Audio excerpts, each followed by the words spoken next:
অতিরিক্ত police super Abdullahil কাফি সাময়িক বরখাস্ত।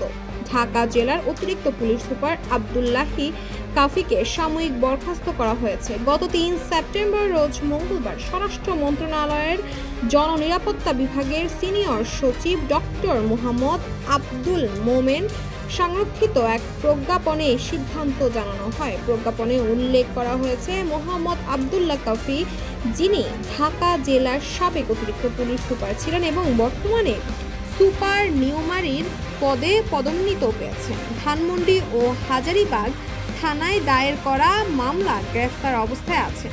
তাই তাকে ৩ সেপ্টেম্বর থেকে সরকারি চাকরি থেকে সাময়িকভাবে বরখাস্ত করা হয়েছে। প্রজ্ঞাপনে আরও বলা হয়েছে, বরখাস্তের সময় তিনি বরিশালের রেঞ্জ ডিআইজি অফিসে সংযুক্ত থাকবেন এবং বিধি অনুযায়ী খোরপোশ ভাতা পাবে। এই আদেশ জনস্বার্থে জারি করা হয়েছে। এর আগে গত ২ সেপ্টেম্বর রাত ১০টার দিকে শাহজালাল আন্তর্জাতিক বিমানবন্দর থেকে আব্দুল্লাহিল কাফিকে গ্রেফতার করে ঢাকা মহানগর গোয়েন্দা পুলিশ ডিবি। তার বিরুদ্ধে ৫ আগস্ট ঢাকার আশুলিয়া ছাত্র জনতাকে হত্যা করে আগুনে পুড়িয়ে দেওয়ার ঘটনায় সংশ্লিষ্ট থাকার অভিযোগ রয়েছে।